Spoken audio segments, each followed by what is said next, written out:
We do want to bring in our panel. We have Republican strategist Jeanette Hoffman tonight and Chris Hahn, NewsNation political contributor and host of the Aggressive Progressive podcast. Welcome, both of you. A lot to talk about. And Jeanette, why don't we start with you? Was calling in the National Guard essentially over Newsom's head the right move for President Trump to make?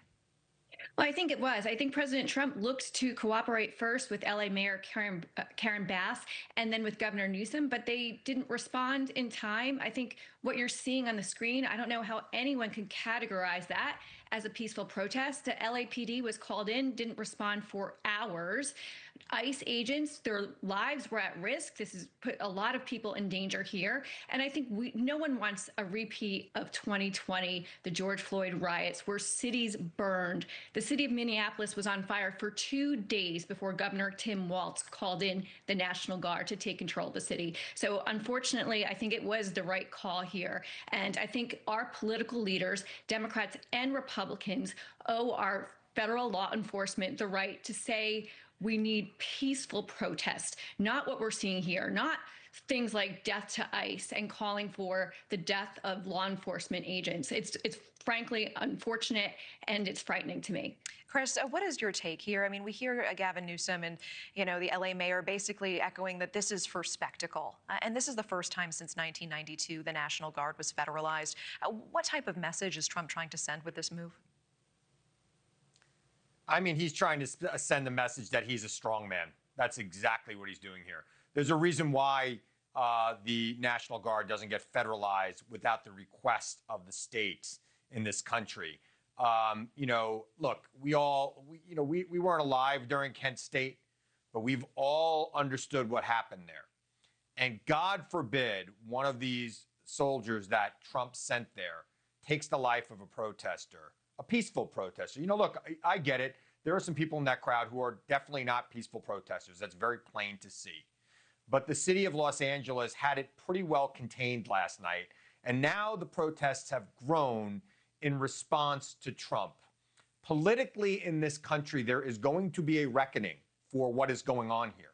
And it is going to be a massive reckoning against Trump and anyone who has stood with Trump during this. Because calling out the National Guard on your own as president into an American city is not something Americans do. I mean, Jeanette, Democratic and progressive lawmakers are sounding the alarm over the activation. We see Senator Bernie Sanders saying this is another step in the wrong direction. I believe we have that sound. Let's play that quickly.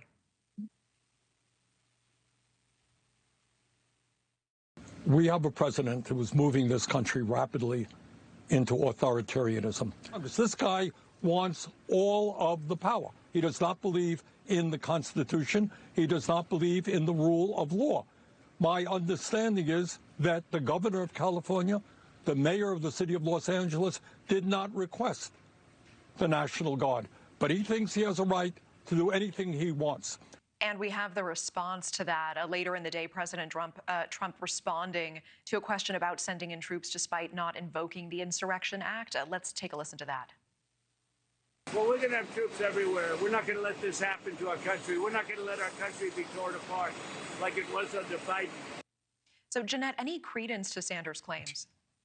Well, listen, I think President Trump doesn't want to put ICE agents in danger, and that's exactly what is happening here. And I think Democrats have a lot of responsibility for that at the congressional level, at the state level, at the local level. You hear them likening ICE agents to Nazis, to the KKK. You hear Hakeem Jeffries threatening to dox them. So I think Democrats are throwing more fuel to the fire, and they're weaponizing their rhetoric against ICE agents. And that's why you're seeing, people shaking the cars of ICE agents. A female ICE agent couldn't even get out of her car to do her job.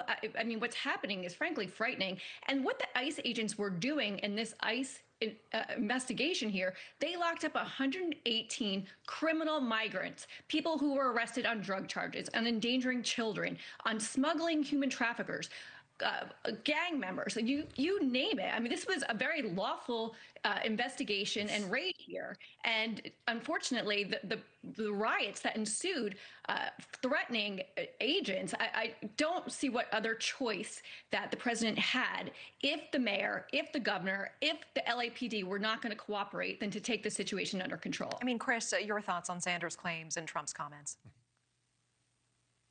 I think Sanders is exactly right. And I think Trump, is, again, fanning the flames of fire. The cities weren't burning under Biden. They were burning under Trump.